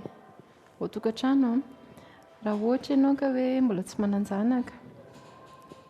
dia rehefa hitanao hoe tsy honnête izay angamba ny terme tena mateny anazy. Iny zany ataoko hoe fototra ny tokantrano rehetrarehetra iny. Iny no tena ataoko hoe base-ny angamba ny hoe honnêteté. Araka ny tenako hoe misy karazany be da be ny tokantrano, misy ny nanambady tsy fidy fa zao misy hoe nisy fifankatiavana atao fa avy nelefy tsikelikely le izy dia amiko hoe rehefa tsisy intsony ny honnêteté angambany dia amiko izay efa manque de respect. Dia rehefa tsy ampy ilay fanajana dia rehefa mbola tsy niteraka ho any dia aleo tonga dia mifampitsodrano satria raha ny tokony ho izy ny tena marina fanambadiana resaka fitiavana ny tena marina. Raha tsisy fitiavana io no lasantsy angambany mamelona an'ilay fiara, mahatonga ilay fiara miroso. Rehefa tsisy ilay fitiavana dia tena hoe raha tsisy ilay fitiavana ka tsy misy koa ilay ataoko hoe amin'izao fa be da be ny misy fanambadiana ohatr'izany. Tsika tsy mifankatia intsony fa tsika mifanaraka tonga dia carte sur table samy manao ny fiainany a fa ny fifanajana mipetraka ihany ato tokantrano a ny honnêteté mipetraka tsara ihany a fa ny ankizy no atao izay hamelomana anazy iraisany efa be dabe ny tokantrano ohatr'izany za aloha dia mety hoe amin'ny fivavahana sasany ilay izy tsy mety fa za amin'ny lafindray a mitoraka salio amin'ireny olona ireny hoe zavatra ohatrany mba mazava izany hoe mba fantatra hoe lalana izoranao fa tsy saronana fampanantenana pokaty ianao dia jambenao anao dia ao ianao milofika ao fa za ohatra ny tiako ilay zavatra ohatr'izay hoe rehefa ilay zavatra hoe misy ny honnêteté misy ny carte sur table dia amin'izay na le lehilahy na le vehivavy a misy sinana fanajana ao anatin'izay zavatra izay dia amin'izay na ny ankilany na ny andany samy mahafantatra izany hoe izao ny zava-misy a izao izany ny lalana tokony hombako fa ilay zavatra filotena fenoana zavina iny ny tena manimba be iny dia izay ny tena hoe raha ohatra ka hoe nareo roa ka fa mahatsapa hoe misy korotana be ao anatin'ilay izy ka tsisy honnêteté sy fanajana ka raha mbola tsisy zaza dia tena miteny hoe tsy ratsy akory ny irery tena tsy ratsy ny irery fa aloha mijanona irery satria manimba ny tenanao ianao ary manimba an'ilay olona koa veriko eto foana ihany misy mal-être misy aretina ao anatin'ireny olona maherisetra ireny fa tsy misy nateraka tonga dia ratsy fanahy iny fa misy mal-être mila tsaboana ao anatiny dia ho an'ny olona tokantrano efa misy ankizy indray ao anatiny dia ilay fiteny foana hoe miaritra ho an'ny ankizy misy famarinana izay fa tsy hatramin'ny farany tiako tenena amin'izay hoe raha ohatra ka mbola tsapanao hoe tsy manakatsakana ny fahafahanao miary manomana roue de secours ho an'ilay tokantrano ilay mbola matso be ilay raha hoe za mamelona anareo fa ianao tsy mahazo miasa dia tena miteny hoe tonga dia miala raha ohatra ka hoe tsy mameo occasion anao izy hanomana roue de secours ho anteny anao ilay roue de secours resahako eo tsy hoe mangala tety be da be koa mantsy ny vehivavy na lehilahy mety manao izay mangala tety ampirina raha sanatria hoe any tsy any ilay izy iny tsy matezy iny fa tia ampiasaina dia miary tiako tenena izany hoe mamorona asa fivelomana ho anao ahafahanao mamelona ny zanakao raha ohatra ka hoe tsy eo intsony izy dia izay ny anankiray any dia faharoa manarakarak'izay a rehefa tsapanao hoe manimba nyty dia mantsy io matetika masorenana amin'ny zareo cardiologue ireo hoe any areti-po izany a tonga dia any am-bogo izany fa tsisy olona mahazo areti-po en cours de vie fa niteny-jareo hoe izany areti-po izany hoe malformation ana fono atao hoe areti-po fa ilay fitenitsika areti-po ireny amin'ny zareo ireny tsy areti-po kanefa tena areti-po ilay izy ary mikikina faty amin'ny mamanjiary teo dia tiako tenena amin'izay hoe rehefa tsapanao hoe tsy zakanao iny koa mantsy misy ataoko hoe misy point critique soulevena amin'izay hoe averiko miverina amin'ilay teniko teo hoe ny tsirairay avy ny tompona andraikitra amin'ny fiainany teny zavatra be da be izay tiako tenena amin'izay raha ohatra ny tsirairay avy tonga saina amin'izay hoe za ny tompona andraikitra amin'ny fiainako fa tsy ny vadiko marina effectivement araka ny teniko teo hoe à l'origine izay no forme an'ilay mariage hoe famindram-pahefana amin'ilay ray makany amin'ilay lehilahy fa tsy izay ny tokony ho izy fa ianao rery ihany ny tompona andraikitra amin'ny tenanao dia ohatr'izay koa ianao lehilahy ianao rery ihany ny tompona andraikitra amin'ny tenanao dikan'izany a ianao tokony manana fahafahana ianao mitady fifaliana amin'ny alalan'ny tenanao rery fa tsy andraikitra mivadinao mihitsy no mame fifaliana ho anao fa ianao aloha voalohany mila mahay mame fifaliana ny tenanao raha ianao ary ve no tompon'ny tenanao tsy mahay mamalifaly ny tenanao ame tsy ny hafa ve ianao raha tsy mahay mamalifaly anao izy fantaniana tsara petraka izay tiako tenenina amin'izay hoe miditra ao amin'ny tokantrano ianao dia ianao mila tonga saina ianao rery ny tompona andraikitra ny tenanao dia rehefa mahatsapa ianao rery ny tompona andraikitra amin'ny tenanao ny olona samy miaina sedra daholo eo amin'ny fiainany izay ilay ny tenako hoe samy manana ny zakany io ka raha ohatra hoe tsapanao hoe io zany ilay réalité misy a izao ilay fiainana izao avy ny cléman'ilay lehilahy izao koa ny clémako a dia rehefa ianao zany no amin'izay mahafantatra an'izay réalité misy izay dia ianao no tokony mahatsapa hoe ho vitako sa tsy vitako a ny amakivaky an'ity lalan'ity raha ireo ny réalité misy raha tsapanao hoe zakany cheveauanao ilay izy dia hidiry ihany satria teren'ny fonao ianao fa raha tsapanao hoe tsy zakany cheveauanao a dia aleo mahatsapa hoe aok'izay izay ny tenako hoe ilay zanaka no tsinjovina ve dia eo no amezako tsiny andreo mitenindreo hoe miaritra ho an'ny zanako za koa ny manan-janaka anankiroa ny ala teo amin'ny tokantranoko mbola kôtiny tena hoe départ à zéro any nanapa-kevitra hiala amin'ny tokantranoko tsy hoe nanana épargne ka hoe misy an'ity épargne aty hoentiko miary aloha hoe satria hisaraka amin'ny vadiko fa tena kôtiny départ à zéro machine sy coupon-dambany teo am-pelantanako nafahako nanapa-kevitra je vais commencer quelque chose fa ianao mety efa impiry izay no niteny taminy hoe tapitra hatreo dia ahoana nandraisany tamin'ilay farany hoe tsy nivyeny hoe vazivazy hoe ity ka tsy zay afaka misy ny fimbeda be zany tena hoe na zay misitaka zany ary fimbetsaka misitaka fa zay le hoe fatan'ilay izy hoe tsy mety dia tsapan'ilay izy hoe mila manao effort izy dia manao effort izy dia miova kely dia miverina ianao rehefa avy eo dia misy indray zatra mafonja goavambe dia miteny hoe tsy vitako tsony fa aok'izay rehefa rano dia zay mihitsy ny terme nampiasainy izy sy ny fiainako hoe blablabla mandray zay io indray masony blablabla dia tena au final tena tsy nieritreretan'izareo mihitsy ny hoe hosako nisaraka taminy satria izay hoe niasako tena mbola vao départ le teneniko anareo hoe tsy navelan'ny asa mihitsy dia tena niady mafy hatramin'ny machinako izany gafinamiko alainamiko izany dia afindra toerana hafa tena hoe niady tena niady tsy nampozin-jareo satria tellement nampiaina ny tanaty confort ny zanako dia hoe tsy ho sahany mihitsy no isacrifie an'ilay confort ho an'ny zanany satria izy hisaraka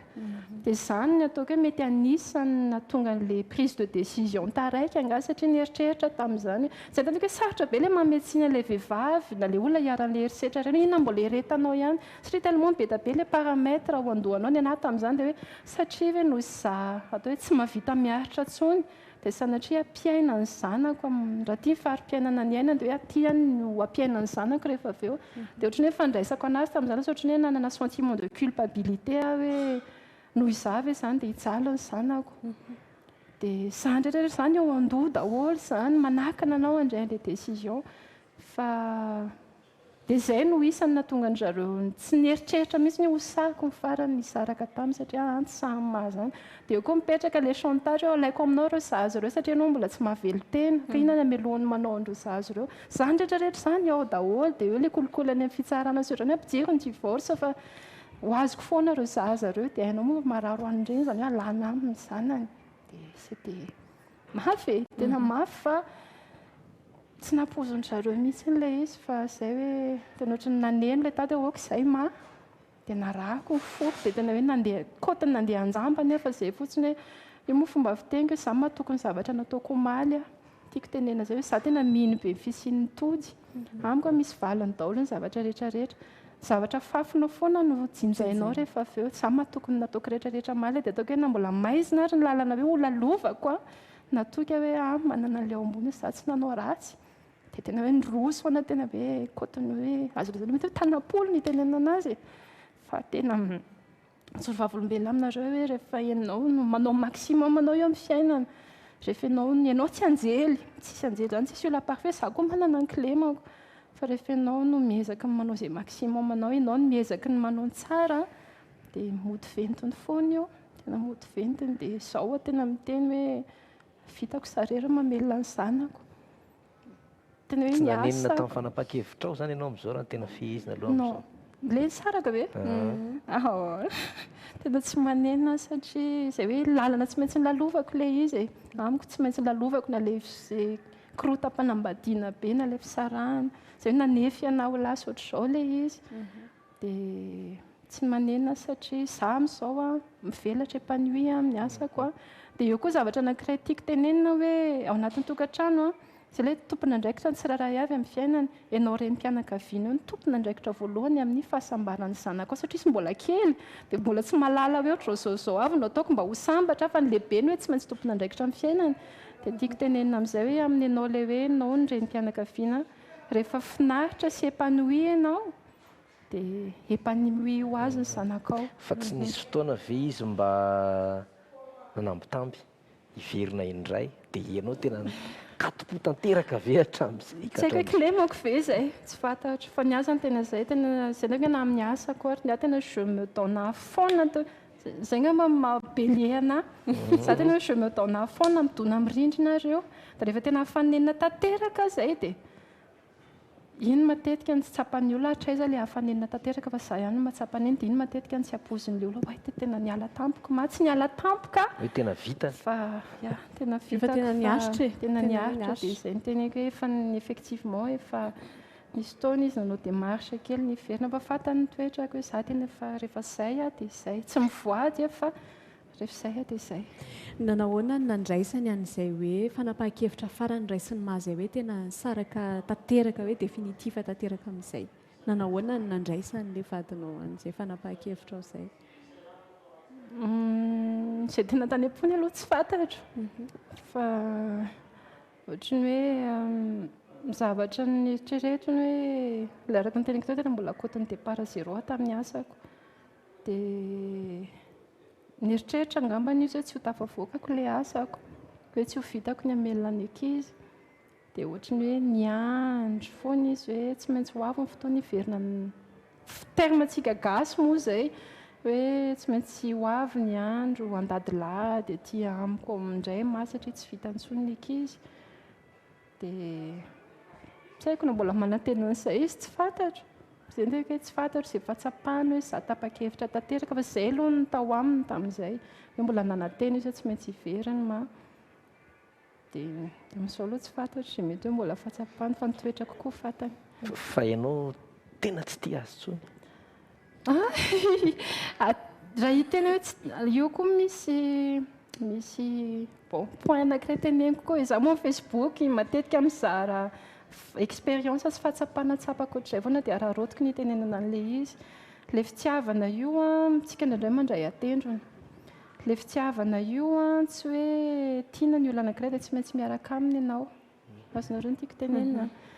Ny tena atao amiko ny antom-pisiantsika ety ambony tany dia zavatra anankiroa ny tena goavany. Mianatra ny mititsika dia mianatra ny tiavana. Amiko ireo no anarantsika ety ambony tany. Dia amin'ilay mianatra mity iny tena atao hoe fitiavana dia tsy miandry retour ianao. Fa matoa ianao tia olona anankiray dia ny zavatra natao hivoaka ao anatinao izay ilay zavatra anasoavana ilay satria zavatra tiana izany asoaviny. Dia izay ny teneniko hoe matoa ianao tia zavatra anankiray na tia olona anankiray dia tianao asoaviny iny. Ilay miandry retour indray efa resaka ego iny na fitiavan-tena fa ny tena fitiavana madio dia avoaka ilay fitiavana. Fa tsy voatery hoe miandry valina ianao, ilay miandry valina izay mety hoe verina miaraka na hoe miaraka na tsy fantatro fa tsy voatery izay ilay fitiavana. Dia raha ianao manontany hoe tsy tia azy intsony ve ma dia izaho tena mbola miteny hoe mbola tiako izy. Raha hinjanako izy misy antony tsy nataony safidy anazy, misy antony mataony niaritra taminy, misy antony mataony niaraka taminy nandritra ny 9 taona, mbola tiako izy. Fa fitiavana madio araka ny teneniko teo, mirary soa anazy sisa no azoko atao fa kosa tsy mivoady fa kosa amiko efa vita ny anjara ndraikitro taminy amin'ny hoe olo-tiana anahy angamba na hoe amavady anahy fa raha hinjanako foana izy ary atzaiko raha ampianariko manaja anazy sy mitia anazy foana ny zanako na ny sara karaha izay. Ary raha ohatra ka mikasana maniry ny hiverina aminao izy izany hoe hifona angatam-pamelana amin'ny maha mety anahoana ny fisehony zavatra amin'izay fotoana izay ma? Izaho efa ela ny namela azy. Izany hoe tsy mila mangataka mifona aty amiko izy indray fahatsapahan-tenany manokana iny fa izaho efa ela ny namela azy satria fantatro hoe nanao izay maximum azo nataoko izy tao anatin'ny tokantranonay fa nisy aretina tsy nety sitrana tao aminy dia bon lavo ny tokantranonay dia hoe efa ela ny namela anazy fa ny famelako anazy akory tsy midika hoe hiverina hiaraka aminy izay ny teniko hoe izay hoe mahabelia anahy fa izay je me donne à fond fa rehefa vita dia vita izy izay dia izay efa ela ny namela azy. Izay ngamba mahafaly azy. Eny ary maromaro isika no marobe fa tsy hoe maromaro moa izany no naneho hevitra tao amin'ny Facebook mikasika ny lohahevitra hovakitsika avy hatrany izay fanehoan-kevitra izay. Ho an'ny bodiniaina tsy asanda fikasihan-tanana izany tsy azo andeferana intsony, afaka miady hevitra mifamaly, tsy mifampiresaka, mifampivazavaza fa tsy mitovy ny hery ka tsy tokony hifamonina inona problème. Aleo misaraka satria tsy ny vadinao akory no tompony hainao ka izy no hanala azy. Rehefa fahazarana mantsy izy io tsy mijanona intsony ka dia fahafatesana foana no hiafarana rehefa tsy miala. Masahi mitoroka, masahi miala rehefa zaka tsy fahotana akory izany. Ho an'ny asina mananjara fahalemena ny fikasihan-tanana na lahy na vavy manokatra varavarana ho an'ny fahafatesana ny fiaretana amin'izany.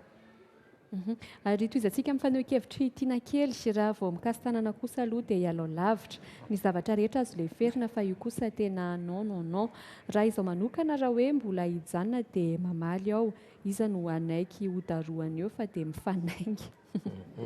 Faneho-kevitry fanekena Jason Grimal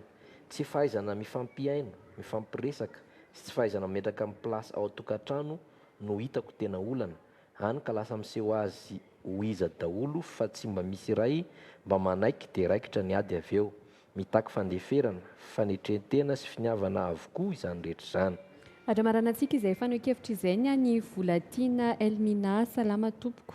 Amiko ny fikasihan-tanana dia marika ny tsy fifanajana eo amin'ny rotonta ary fanoherana ny voaty eo ambony alitara ihany koa. Tsy ekeny intsony izany ary tsy ekeny lalàna ihany koa.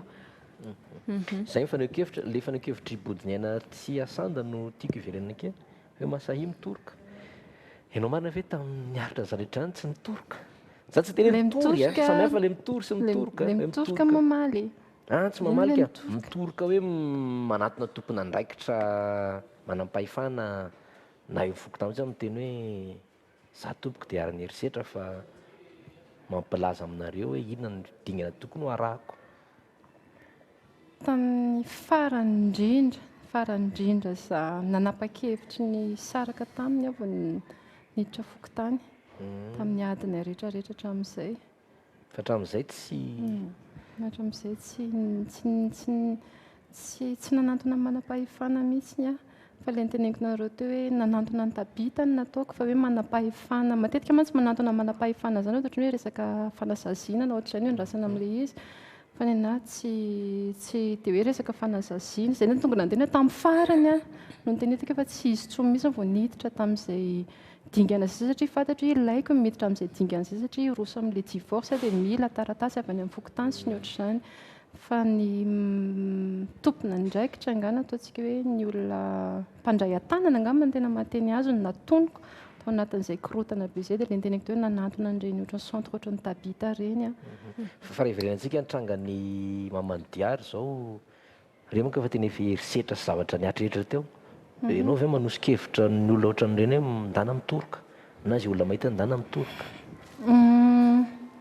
Problema amin'ilay izy raha vao mitoroka ianao ka tsy afaka tena manampy anao ilay olona atononao dia mifototra any aminao iny rehefa avy eo. Dia izay matetika mahatonga ny olona hiara-ny herisetra tsy mitaraina amin'ny olona ohatr'ireny satria fantatra ohatrany hoe lasa ohatrany hoe manome vaovao fotsiny ianao fa tsy hitondra vahaolana ilay izy ho anao. Dia tsy tena hoe manatona na za manantona fa ny tiako tenena hoe raha manantona ny olona tompona ndraikitra na zavatra ohatr'ireny dia efa manana tsy mety hoe fijery pessimiste any anahy tsy haiko hoe no ilay zavatra nilalovako ve fa ohatrany hiteny hoe ilay narsisika sikla ilay izy dia sikla sarotra be ny hanapahana anazy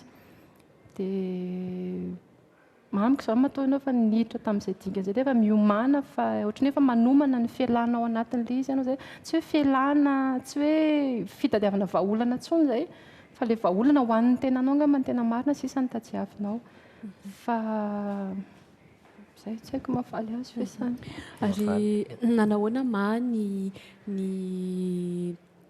taorinan'izay hoe fialanao teo ambanin'ny zioga ny fahoriana ny ainanao izay nanahoana ny fiainanao taorinan'izay? Araka ny teneniko teo hoe ity moa dia teniko foana hoe ilay fandraisana fanapa-kevitra ny tena sarotra.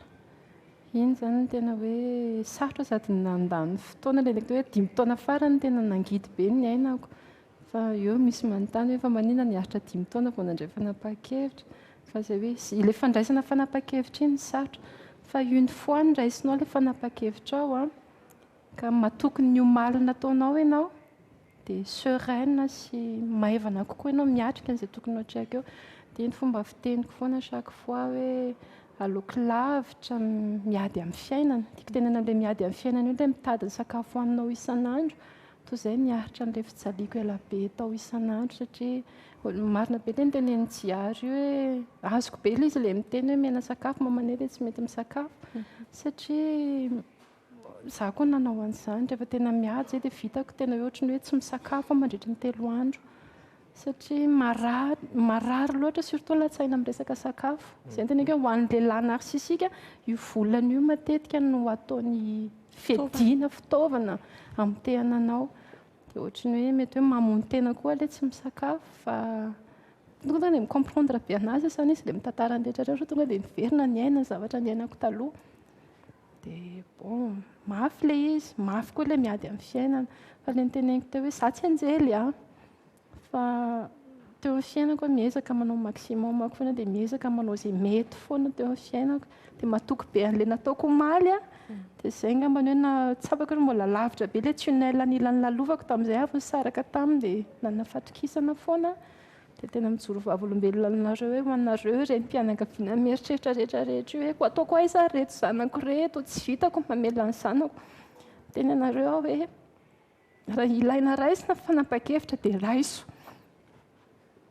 ilay fanapa-kevitra dia ataovy izay maximum anao fa hitanao io raha eo ambony io tsy mamotsitra anao izany io fa meny anao izay ilainao isan'andro dia io mbola ataoko hoe principe hitondrako ny fiainako amin'izao niatrika confinement ela be tsika teo niasako tena tsy nianarery ngambany fa tena hoe tsy totongana satria sahirana ny olona fa tena miteny anareo hoe samy mino ny fisian'ny miracle satria tena izay niainako nandritry surtout fotoana ny sarako tamin'ny dadan'ny ankizy tena miaina miracle isan'andro miaina le hoe mana latsaka avy any an-danitra isan'andro za tsy isy mpamela be da be koa mantsy ny olona mitsara hoe matoa izay fisainanareo lehilahy zay diso ara diso hoe be da be ny lehilahy mietrereo matoa ny sipako na sansaraka tamiko na mivadiko na sansaraka tamiko dia misy lehilahy fo zay manohana anazy diso velively nareo raha mieritreritra an'izay tena diso nareo raha mieritreritra an'izay zay teteko hoe tiany miasa tsy voatery misy lehilahy ao ambadiko vao tafavoaka amin'ny fiainana hoe mavita mamelona ny zanako eo amin'ny fiainako fa ny asako nataoko maly no amelomako ny zanako androany sy ny ampitsony fa ianao ve tsy matahotra hoe ny zanakao mety hitovy amin'ndrainiko indrindra amin'izao sedra lalovan'izao hoe mety hanefy azo aherisetra any aoriana sa misy fampianarana manokana ataonao ny zanakao izany mba tsy tiako be izay fanontaniana izay tsika malagasy koa matetika anatin'ilay hoe ny lamba maloto tsy fanaso maso ny fiarahamonina dia be da be tsika expérience vécue avec l'izy dia zaraiko be da be mihevitra hoe ilaina le manafina le korotana amin'ny fanambadiana amin'ny zanaka za dia tena miteny vao mianao mamisavy anahy andreo zanakao ireo raha feninao le problème misy eo anivon'ny tokantranonao marina tsy ho tantarainao amin'ny atsipiriany le izy fa aloha mba hitany soritra ihany hoe zao ke le tena atao hoe fiainana fanambadiana tiako tenena amin'izay hoe amiko zava-dehibe foana le resaka honnêteté ary nyteneniko tamin'ny voalohany teo ngamba hoe iny isan'ny baziny hoe mba hamaripototra ny fanambadiana tsy resaka fitiavana tsony fitiavana izany bon zava-dehibe le fitiavana fa matetika ny tokantrano amin'izay fa tsy fitiavana tsony no manjaka ao anatiny fa ohatrany hoe lasa ohatry ny orinasa sisa le izy hoe famelomana sy ompiana an'ilay zanaka dia raha vao tsy mipetraka le honnêteté dia iny koa tokony mipetraka le honnêteté vis-à-vis an'ilay zanaka ao ohatr'izany hoe izay tamin'ny zanakay tsy hoe sanatria hoe fananiana natao hitany le korotana fa tena satrina fenina le korotana fa vai tsy takina fenina tsony le izy teo anivon'ny zanakay dia ataoko hoe le fahitany an'le korotana nisy teo aminay ohatrany hoe nanefy tsy kelikely ny sainy zareo koa ngambany hoe izao le réalité misy izao le zavatra tsy mety izao le zavatra ny lalovaneny tsy tiana io lalovany tsony ohatra ny tenen'ny diary teo ny zanako mbola kely loatra tamin'izany tsy afaka miteny ohatran'ny diary le vavy matoaka efa tonga izany dia malahelo izy tena marary izy ohatrany dia tena marary ny ainy rehefa manao herisetra amiko ny dadany dia ilay zanako vavy matoa moa tena tonga saina dia fantatra hoe nanefy anazy ara-tsaina lasa matotra kokoa ilay zanako matotra kokoa izy na nandray lesona tamin'ilay teo izy izany dia araka ny teneniko taminao teo hoe za tsy hoe mamboraka zato isan-jato ny zava-misy amin'ny zanako fa ataoko hita misy ilay réalité iananay natao hoe izay telo mianaka amin'izao hoe miasa mafy neny mba hivelomana miasa mafy neny mba hananany ataoko hoe mba tsy homena amita amin'ny fiainany rehetrarehetra hoe tsy ho latsa-danja amin'ilay fiainana ny ainany teo anivon'ny dada ny fiainanay dia amin'izay sady matsapa amin'ny valerany atao hoe asa matsapa amin'ny valeran'izany atao hoe mila mana personnalité matsapa amin'ny valeran'izany hoe tsy moramora ny miaina dia izany rehetrarehetra izany manefy anazy akolaka akoatra ny fampiresahana resahana dia izany manefy azy akolaka izany mba irariko sy hanana mal-être ohatra ny dadany teo izy satria araka ny teneko teo hoe mal-être ny mahatonga anazy ho lasa manana herisetra nisy manque d'affection be tao amin'ny tamin'ny fahazazany mahatonga anazy ho lasa ohatr'izay dia izao zao za rery mitaizany zanako effectivement misy ilay tsy fahampiana fantatra izay tsapako izay fa araka ny teneniko teo hoe tsy avotsitr'Andriamanitra zany ianao mbola omeny ny olona saza aminao foana ianao mameno ny banka tsy feninao dia saorako an'Andriamanitra no zany hoe anao zany mbola manakevitra anambady le zay le teneniko foana hoe le anjara tadidinao le resaka anjara tary amin'ny tao tena tsy voatery olona dia zay mahatonga ana tena hoe men'Andriamanitra olona afaka mameno ny bangy ianao olona resaka io za orinasa kely ny tantanako mbola majinika izy aloha zao fa orinasa kely maromaro zay mpiara-miasa ao dia ireo olona miara-miasa amiko ireo mahafantatra ny lalovako mahafantatra ny réalité iainana eo dia lasa ohatrany hoe mitondra tena ohatrany hoe olon'ny fianakaviana zareo dia miara manampy anahy izy mikolokolo ny zanako saorako an'Andriamanitra koa voamaly zay nakalaza ny fitsingeranao ny taona ny dadako fenefatra amin'ny 70 taona maly izy dia dadanay miara-mipetraka aminay dia le affection paternelle tsy azony any amin'ny dadany tsy eo zany hitany eo amin'ny dadabeany dia zay ny teneniko anareo hoe tsy vitantsika ny mamaritra ny hoavy tiako ohatr'izao na ohatr'izao ny fiainako fa enoy ty fonao ty dia manaova mety ahafahanao manatsara ny androany sy ny ampitso dia tsapanao fa tsy very mandehanao fa feno foana ny zavatra ilainao isan'andro onao mahatsapa fiadanam-po kokoa sy mahatsiaro sambatra kokoa ve ianareo telo mianaka amin'izao noho ny hoe ianareo efa mianaka niaraka tao aona ny tenenako an'izany dia hiteny mafy be mihitsy hoe efa fantatra hoe ampalailon'ny dadany raha mainao an'izay ny dadany fa tena tsoroka aloha marina tena mahatsapa fiadanam-po sy fahasambarana sy épanouissement kokoa izay telo mianaka amin'izao dia izay le niteneniko tao hoe nao renim-pianakaviana ny tena loharanony masoandro eo anivon'ny tokantranonao rehefa ianao no milofika lalandava sy rehefa ianao no aigri moa fiteny dadanay anazy dia aigri ohatr'izay koa ny zanako fa rehefa ianao no épanoui ianao renim-pianakaviana dia épanoui ho azy ny zanako ao mora mandray zavatra ho azy izy tsy haiko manazava azy tena hoe tsy fampitaly fiainana ny ainana teo aloha sy ny fiainana ankehitriny eny ary maraparana ny fandarana isika anaraka ny zanam-pandarana farany ny fahaiza-miaina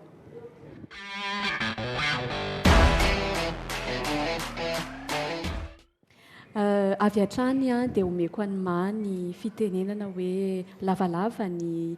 resadresaka nataontsika teto lavalava ihany koa ny fijoroana vavolombelona nataonao manoloana n'izay hoe ady no lalovanao izay inona no mety azo amehezana an'izay rehetra izay mba ho torohevitra ho anatra ho lesona ihany koa andreo izay mijery atsika ka mety hoe miaina ao anatiny izay hoe herisetra korotana lava ho atokantrano izay